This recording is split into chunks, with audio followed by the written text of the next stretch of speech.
Assalamualaikum warahmatullahi wabarakatuh. Perkenalkan, nama saya Mu'alim Akbar Yusuf, mahasiswa PPG dalam jabatan 2023 LPTK Universitas Muhammadiyah Surakarta. Sekaligus, saya sebagai guru pendidikan Pancasila di SMK Pembangunan Nasional Sukoharjo.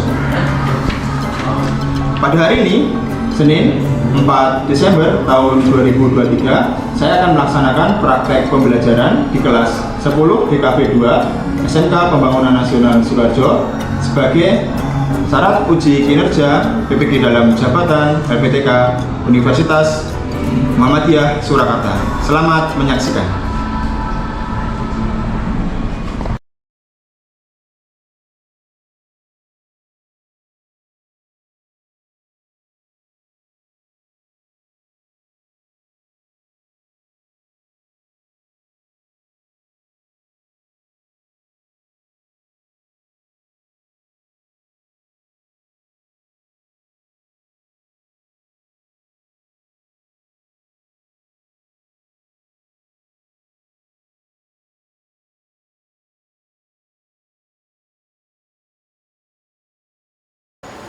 Selamat pagi anak-anak.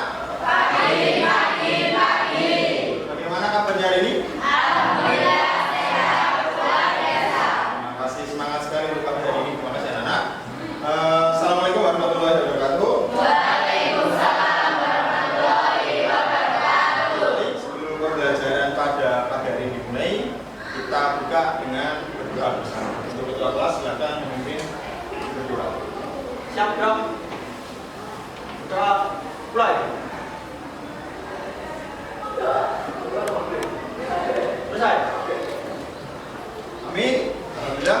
Semoga dengan diawali dengan berdoa, kegiatan pembelajaran pada hari ini akan berjalan dengan baik dan kalian akan menerima ilmu yang dapat bermanfaat untuk kalian di kehidupan yang akan datang. Amin. Baik.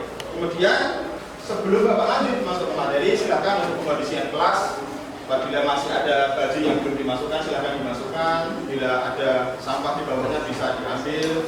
Kemudian bisa dipersiapkan untuk persiapan pembelajaran pada hari ini. Buku sudah ada ya, sudah ada di meja kalian masing-masing. Catatan juga silakan disiapkan. Baik, selanjutnya Bapak akan melakukan presensi untuk kehadiran. Langsung saja, apakah ada yang hari ini tidak masuk anak-anak?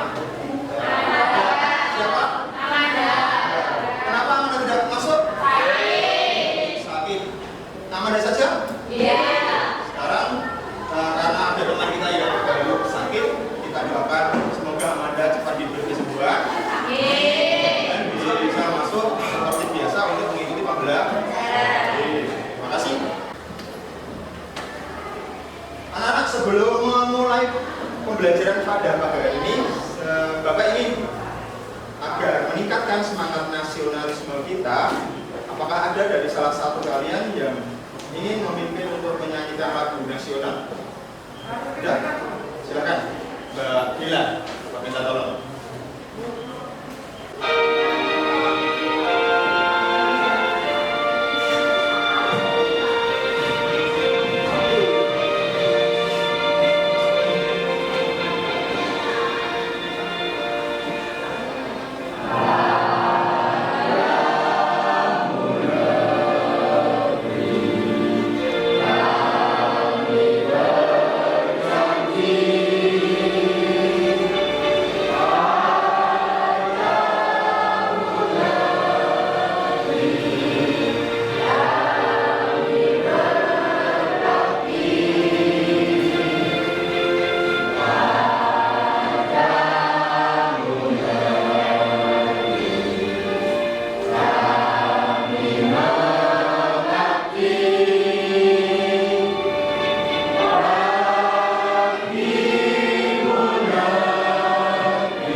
Asesmen ini berguna untuk mengecek kesiapan kalian, kesiapan belajar kalian mengenai apa? Mengenai materi yang ingin Bapak sampaikan. Jadi Silakan yang pertama, apabila ada yang memiliki kode barcode atau identitasnya bisa di-scan, kemudian linknya bisa dibagikan ke teman-temannya melalui grup kelas. Silakan. Mengenai tujuan pembelajaran pada pertemuan pada pagi hari ini, tolong salah satu bisa menyampaikan ke teman-teman tujuan pembelajaran pada pagi hari ini. Ya, Mas Ani silakan. Tujuan pembelajaran 1. Melalui penjelasan dari buku dan membaca dari berbagai sistematik dapat memastikan Pancasila dan NKRI atau dengan cepat dan ambisius. 2. Melalui kegiatan diskusi kelompok dan berdiskusi dengan media dapat menunjukkan istilah Pancasila dengan masalah-masalah dengan benar dan bertanggung. Ya, terima kasih Mas Ani. Jadi tujuan pembelajaran pada pagi hari ini ada dua. Yang pertama, melalui penjelasan dari guru dan membaca dari berbagai sumber. Jadi anak-anak pada pembelajaran itu tidak harus semua yang Bapak sampaikan. Tapi kalian juga harus nanti untuk mencari referensi sendiri. Kalian bisa membuka atau googling atau membuka referensi buku yang lain selain menerima pembelajaran atau penjelasan dari Bapak. Itu ya. Pertanyaan pemantik. Agar lebih menambah semangat rasa keingintahuan kalian. Bapak sudah membuat satu pertanyaan pemantik yang bisa memantik atau membuat kalian penasaran dalam diri kalian. Sebenarnya apa? Dengan materi yang akan kita sampaikan. Di situ ada pertanyaan pemantik yang berbunyi Pancasila sebagai dasar negara dan sumber dari segala sumber hukum di Indonesia. Kemudian, sedangkan Undang-Undang Negara Republik Indonesia tahun 1945 merupakan sumber hukum tertinggi di Indonesia. Menurut kalian, bagaimanakah hubungan antara Pancasila dan Undang-Undang Negara Republik Indonesia tahun 1945? Apa hubungan Pancasila dengan Undang-Undang? Apakah ada yang bisa membantu? Ya, silakan berintang.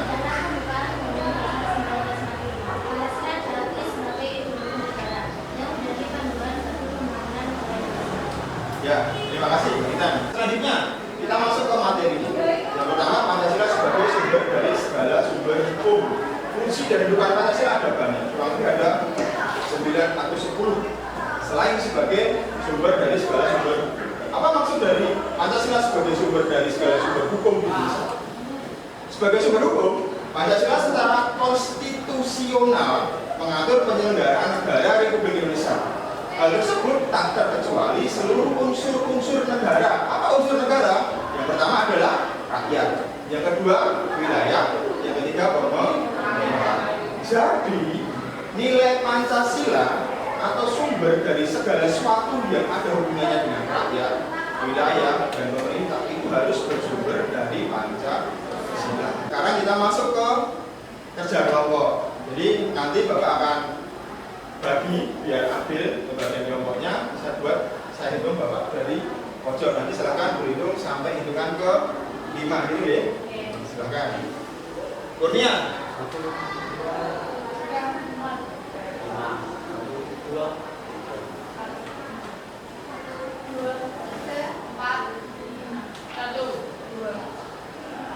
3, 4, 5. Baik, silakan berkelompok sesuai dengan hitungan yang kalian ucapkan. Berkelompok pelan, rapi, jangan menimbulkan kegaduhan. Silakan.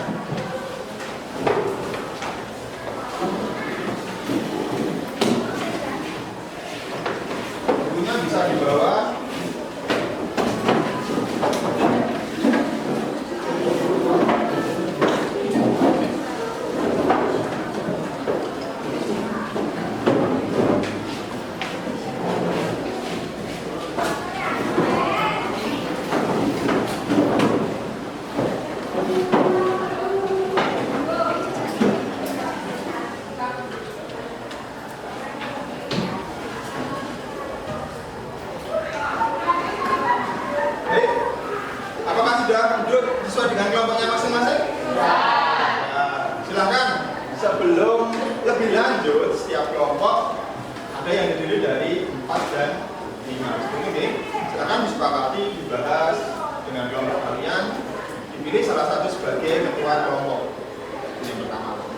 Kemudian yang kedua sebagai sekretaris atau nanti yang bertugas mencatat apabila ada aktivitas yang ada hubungannya dengan catat mencatat. Silakan sepakati dulu setiap kelompok ngobrol. Silakan. Siap. Di kelompok 1, kelompok 2, kelompok 3, kelompok 3, kelompok 4, kelompok 5.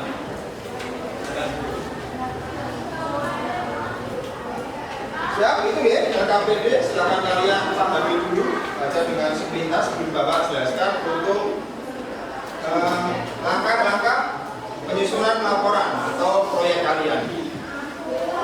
Ya, yang pertama silakan ditulis nama kelompok dan nama anggota kalian. Selanjutnya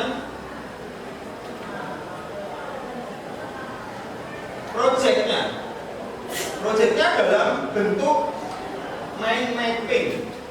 Pernah dengar? Pernah. Bila ada yang belum mungkin bisa Bapak sampaikan. Proyeknya nanti dibuat melalui aplikasi Canva. Silakan setiap kelompok untuk memastikan setiap anggota dari kalian minimal 1 HP sudah terinstall dan memiliki aplikasi Canva. Sudah semua ya setiap kelompok ya? Terima kasih. Sudah.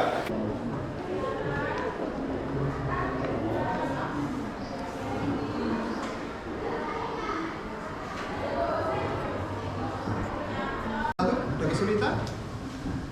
Sudah ya, aplikasi Canva sudah ada. Silakan draftnya ditulis rencananya. Jadi nanti yang akan dibuat di aplikasi Canva ditulis dulu di draftnya. Seperti itu. Kelompok 5 bagaimana perkembangan draftnya? Sudah ya? Ya, silakan. Kerjakan sebaik mungkin. Nah, silakan gunakan atau pilih. Jadi di aplikasi Canva itu banyak template yang menarik. Kalian tinggal search di pencarian mind mapping, nanti akan keluar mind mapping dengan berbagai model dan variasi.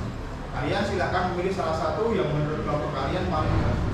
Setiap aktivitas yang kalian lakukan pada saat kerja kelompok, Bapak melakukan observasi dari keaktifan kalian, kemudian nanti mungkin hasil dari proyek kalian. Jadi nanti Bapak akan melakukan penilaian tersebut. Sudah anak-anak? Sudah ya? Ya.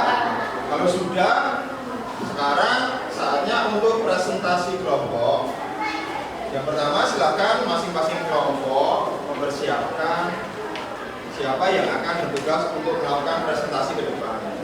Yang Bapak sampaikan tadi, setiap kelompok diwakili oleh 2 orang.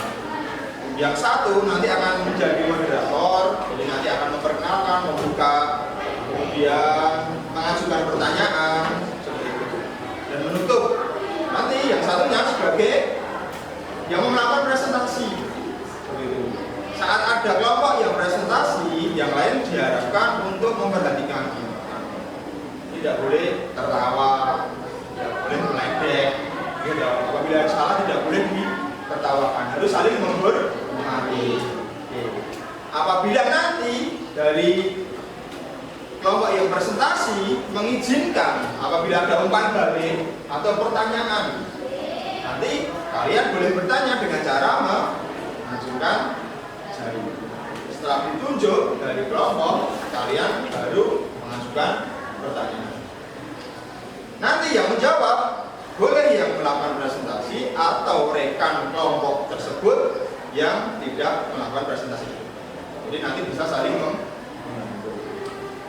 Yang siap menjawab boleh menunjukkan jari juga setelah Bapak tunjuk, maju ke depan untuk menjawab pertanyaan.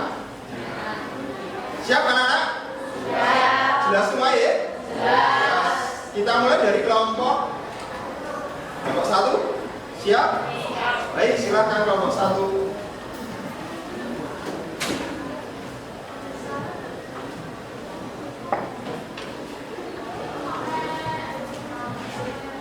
Yang keras, yang lantang ya.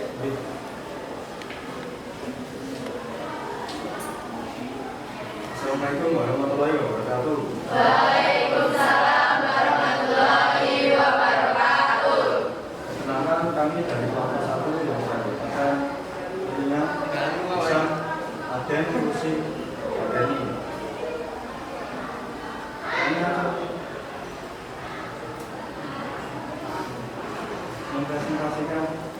hasil kerja kelompok kami mengenai hubungan erat antara Pancasila dengan undang-undang, yaitu sila ke-1 ketuhanan yang Maha Esa yang dibacakan oleh Ihsan. Kelompok 1. Sila pertama ketuhanan yang Maha Esa, pasal 29 ayat 1. Negara berdasar atas ketuhanan yang Maha Esa.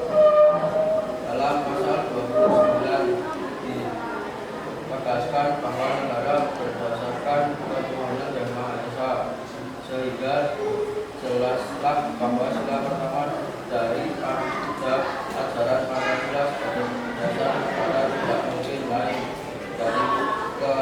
daripada ketuhanan yang Maha Esa. Beribadah, berdoa sebelum belajar, menghormati teman yang berbeda agama. Baik, ini presentasi dari kelompok 1 mengenai pasal yang memiliki hubungan erat, kemudian kunci pasalnya, kemudian penjelasan hubungan dan contoh penerang. Sekarang mungkin kelompok 1 bisa mempersilakan kelompok lain untuk bertanya. Ya, hasil presentasi dari kelompok kami. Apakah mau tanya? Oh, silakan.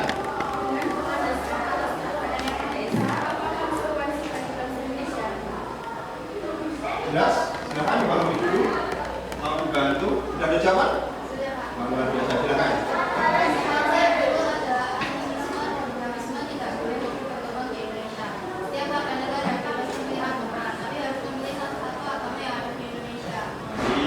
Jelas? Cukup jelas? Apa ada feedback lagi? Jelas, Pak. Jelas? Ada pertanyaan untuk kelompok 1 atau cukup? Cukup, Mas. Ya, dari kelompok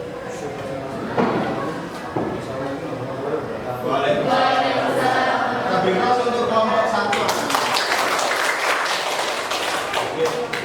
Poin mungkin sedikit Bapak review untuk yang disampaikan dari kelompok 1 untuk menanggapinya jelas ya? Untuk hasil proyeknya juga memiliki variasi warna yang bagus, jadi tidak ada masalah. Untuk desainnya bagus, untuk substansi alisnya juga dijelaskan bahwa yang memiliki hubungan dari sila ketuhanan yang Maha Esa menurut kelompok 1 adalah pasal 29 ayat 1. Bagaimana bunyinya? Yang berbunyi negara berdasar atas ketuhanan yang Maha Esa.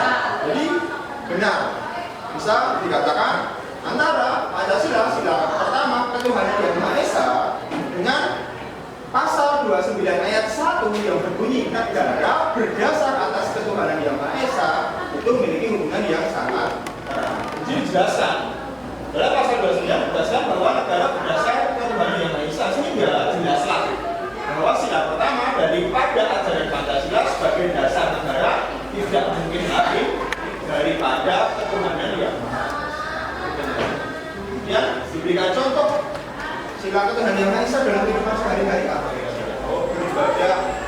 Kedua, doa sebelum belajar. Kemudian menghormati teman yang berbeda. Terima kasih kelompok 1, terima kasih juga untuk kelompok 5 yang tadi mengajukan pertanyaan dan sudah dijawab dengan jelas bahwa maksud dari pasal 29 negara berdasar atas ketuhanan yang Maha Esa, konsekuensinya bahwa kita sebagai orang Indonesia harus memiliki agama, memilih salah satu walaupun diberi kebebasan untuk memilih. Itu ya, cukup ya untuk kelompok 1. Kemudian selanjutnya kelompok 2, silakan sudah dipersiapkan, silakan.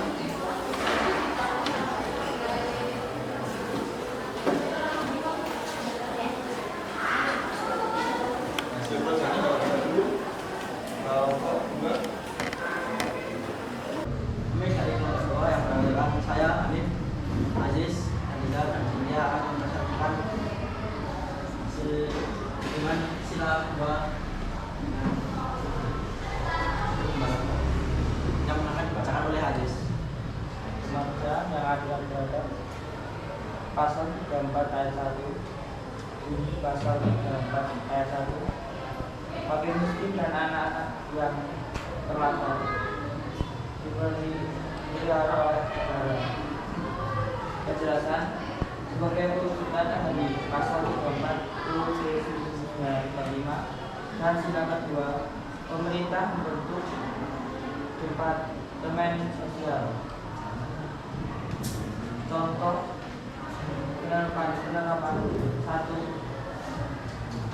tidak bedakan teman, menjenguk teman yang sedang sakit, dan menghormati guru, 4 memberikan donasi kemanusiaan. Cukup? Ya. Itu presentasinya. Silakan disampaikan ke kelompok lain apabila ada pertanyaan. Ada kelompok lain yang mau bertanya? Silakan, ada kelompok lain yang ingin bertanya? Oh, silakan dari kelompok 3. Dari ceritanya fakir miskin dan anak terlantar dipelihara oleh negara, akan tetapi saya masih melihat anak sekolah yang mengamen di pinggir sungai atau di lampu merah itu menjadi tanggung jawab jatuh. Baik, jadi dari kelompok 2 menanyakan bahwa itu dijelaskan di pasal 34 bahwa fakir miskin dan anak terlantar dipelihara oleh negara. Dipelihara bukan kayak kambing gitu ya, dipelihara, tapi menjadi tanggung jawab negara. Terus ditanyakan, akan tapi masih melihat seperti yang mungkin benar dikatakan oleh kelompok 3. Masih banyak kita menjumpai ada seorang anak yang di usia sekolah berada di jalan atau mungkin di lampu merah itu ngamen atau meminta-minta. Sebenarnya itu menjadi tanggung jawab siapa? Kelompok 2 sudah bisa membantu menjawab. Oh ya. Tentunya dari tanggung jawab pemerintah sebagai penyelenggara negara, tapi orang tua juga memiliki andil yang utama untuk mencegah peristiwa. Baik. Bisa diterima jawabannya atau mungkin mau diberi masukan lagi? Bisa ya?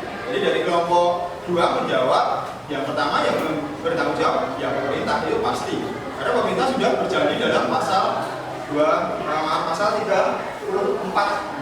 bahwa fakir miskin dan anak terlantar dipelihara oleh negara. Melalui apa? Melalui dinas sosial dan dinas sosial yang bertugas seperti itu. Tetapi di luar itu orang tua juga harus memiliki tanggung jawab. Tidak terus enaknya wong tua ora kerja ngopo-ngopo anaknya terus jadi pengamen, terus jadi anak yang tidak terurus, orang tua menyalahkan negara, tidak seperti itu. Jadi harus sama-sama memiliki tanggung jawab antara kita masyarakat, orang tua, kalian sendiri.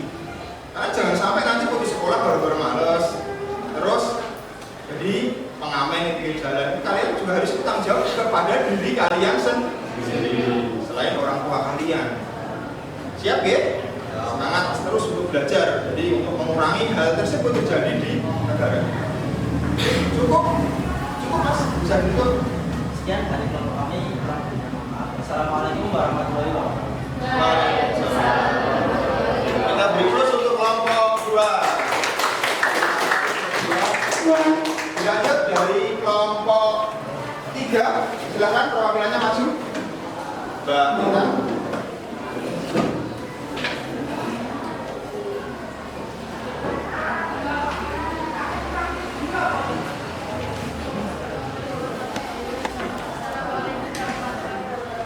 Waalaikumsalam.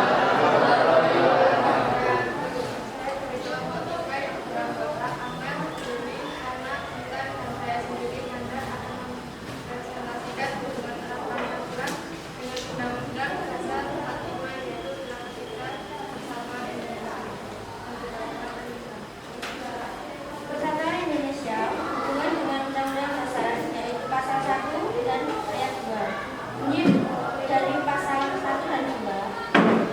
Ayat 1. Negara Indonesia ialah negara kesatuan yang berbentuk republik. Ayat 2. Kedaulatan berada di tangan rakyat dan dilaksanakan menurut Undang-Undang Dasar. Penjelasan hubungan Pancasila dengan undang-undang mengatur tentang bentuk negara Indonesia sebagai negara kesatuan yang berbentuk republik serta kedaulatan rakyat sebagai sumber kekuasaan negara, dan penerapan dalam kehidupan sehari-harinya adalah menggunakan bahasa Indonesia dengan baik dan benar. 2. Melaksanakan tugas piket. 3. Saling menghormati teman yang berbeda suku. 4. Menghormati upacara bendera. Dan 5. Belajar dengan sungguh-sungguh.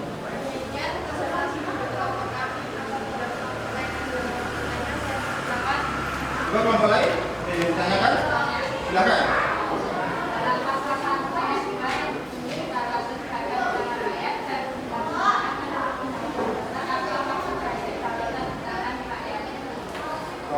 kan? Maksud dari kedaulatan di tangan rakyat adalah kekuasaan pada rakyat, seperti makna demokrasi, yaitu kekuasaan yang berasal dari rakyat, oleh rakyat, untuk rakyat.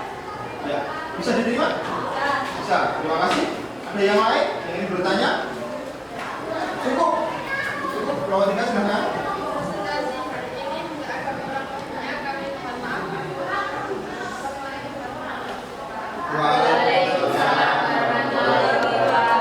Kita beri plus untuk kelompok 3.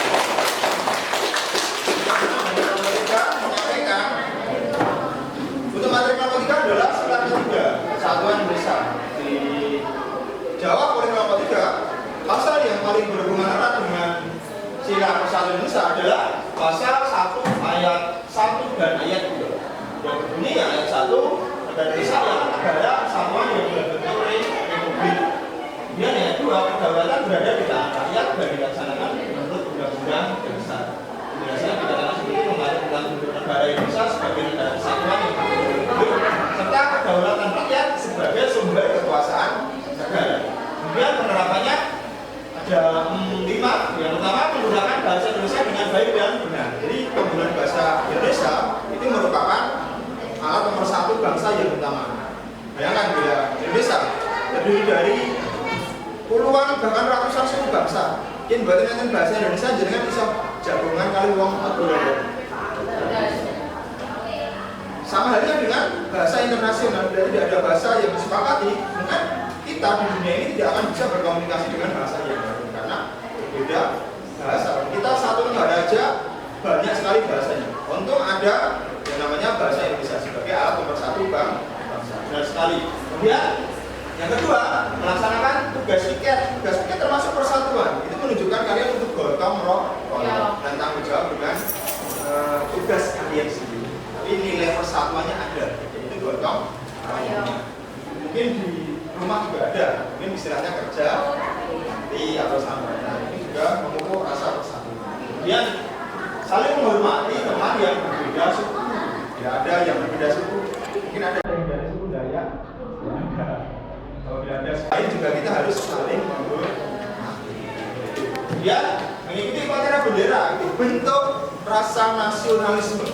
Itu juga merupakan penerapan sila persatuan Indonesia. Semangat nasionalisme otomatis kalian nanti akan memiliki jiwa persatuan dan kesatuan bagi negara dan bangsa Indonesia. Dan yang kelima, belajar dengan sungguh-sungguh. Nah ini anak-anak, poin yang sangat penting dari nilai persatuan. Itu sebenarnya kembali ke kalian sendiri sebagai seorang peserta. Dengan kalian belajar dengan sungguh-sungguh, otomatis kalian sebenarnya mewujudkan nilai persatuan. Kenapa? Dengan kalian nantinya akan menjadi orang yang hebat, orang yang pintar, orang yang pandai. Entah kalian nanti bisa menciptakan lapangan kerja sendiri atau enggak, kalian akan memberikan sumbangsi untuk persatuan bangsa Indonesia. Menjadikan bangsa Indonesia bangsa yang kuat dengan pendidikan. Apalagi nanti di tahun 2030-an dengan sampai 2045 kalau tidak salah. Indonesia itu diuntungkan dengan keadaan demografi. Jadi nanti saat 2020 rentang dengan sampai 2045 jumlah usia produktif di Indonesia itu akan mencapai titik yang paling banyak. Jadi nanti orang Indonesia pada rentang tahun itu jumlah orang produktif di usia produktif, maksudnya bisa kerja sampai usia mungkin 60 dan berapa. Itu paling banyak dari jumlah balita dan jumlah orang. Jadi sebenarnya momen yang pas untuk kebangkitan nasional dalam segala hal, entah ekonomi, sosial, dan lain-lain. Itu ya. Terima kasih anak-anak untuk kelompok 3 tadi yang sudah presentasi. Terima kasih kelompok 5 menjadi kelompok terakhir yang sudah melakukan presentasi. Sekali lagi kita beri aplaus untuk semua kelompok yang sudah melakukan presentasi.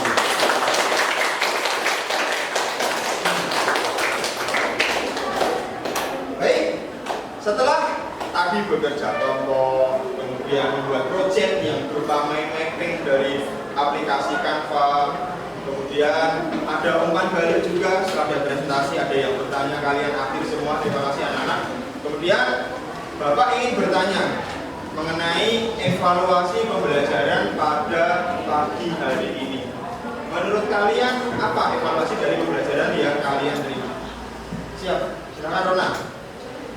Proses membuat kami lebih mudah memahami materi mengenai pembelajaran Pancasila dan Undang-Undang Dasar Negara Republik Indonesia. Tahu? Oke. Kemudian yang selanjutnya, Bapak beri apresiasi anak-anak untuk setiap kelompok yang sudah maju, kemudian menyampaikan proyeknya masing-masing dan diberi umpan balik dengan baik oleh kelompok yang lain. Saya harap dengan kegiatan yang kita lakukan saat ini akan semakin menambah, yang pertama otomatis pemahaman materi kalian mengenai hubungan erat Pancasila dan Undang-Undang Dasar 45. Yang pertama itu. Kemudian yang kedua adalah menambahkan semangat atau motivasi dalam berkolaborasi, karena kalian bekerja kelompok membuat proyek bersama otomatis akan meningkatkan kolaborasi kalian dengan teman yang lain. Itu. Kemudian selanjutnya, apakah ada yang berani untuk menyimpulkan pertemuan pada pembelajaran pagi hari ini? Siapa? Oh, silakan.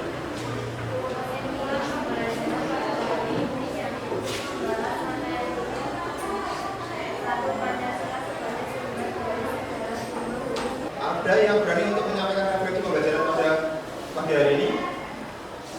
Silakan. Dengan menerima materi dan melakukan presentasi kelompok membuat saya semakin dapat memahami materi dan kerjasama dengan teman yang lain. Baik, memahami materi dan kerjasama dengan teman yang lain, itu yang dirasakan Nafis ya. Terima kasih Nafis. Kemudian selanjutnya,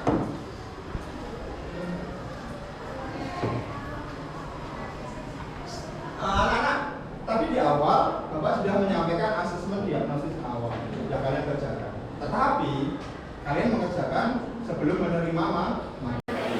Jadi dijawab oleh Kurnia. Ada beberapa soal yang bisa Kurnia jawab, ada beberapa soal yang belum bisa dijawab karena belum memahami. Sekarang asesmen yang di awal itu silakan dikerjakan kembali sebagai asesmen di akhir pembelajaran dengan soal yang sama, tetapi dengan pemahaman yang berbeda. Sebelum kalian menerima materi dan sudah kalian menerima materi. Itu ya, silakan linknya dibuka lagi dan dikerjakan lagi. Apakah nanti ada perbedaan yang kalian pahami atau kalian terima? Silakan buka hatinya masing-masing. Waktunya 5 menit.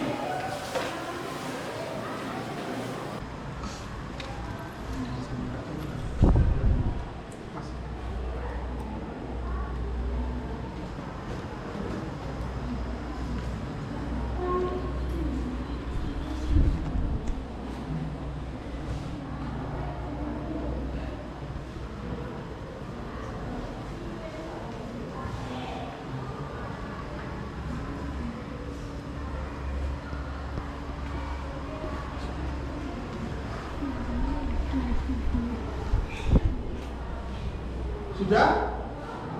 Sudah, terima kasih.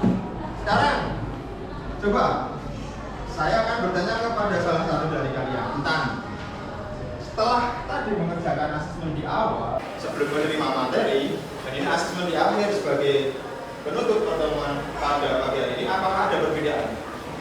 Ada apa? Yang pertama belum mengetahui bagaimana. Oke, sekarang? Agak susah. Ya. Sekarang tidak akan sudah mengetahui. Baik, benar sekali. Yang lain juga merasakan hal yang sama ya? Kita sudah mengerjakan satu soal yang sama tapi dengan pemahaman yang berbeda. Terima kasih. Selanjutnya, untuk pertemuan yang akan datang kita akan membahas mengenai membuat kesepakatan bersama.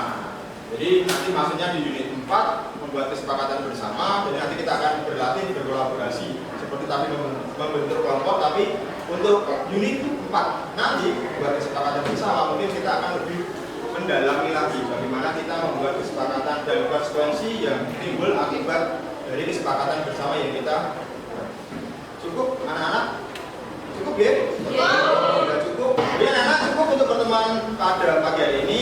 Sebuah pertemuan yang luar biasa bagi Bapak. Kalian sudah aktif semua, sudah semangat untuk mengikuti pembelajaran. Sedikit dari Bapak dan kata-kata, jangan pernah berhenti belajar karena hidup tidak pernah berhenti memberikan pelajaran. Mungkin ada istilah lain, experience is the best teacher. Pengalaman adalah guru yang paling berharga. Semakin kalian memperoleh pengalaman, akan memberi sesuatu yang berharga pada hidup kalian. Terima kasih anak-anak. Karena tadi diawali dengan doa, marilah kita tutup pertemuan pada pagi ini dengan doa bersama. Siap, Bro. Doa mulai. Selesai. Terima kasih. Assalamualaikum warahmatullahi wabarakatuh.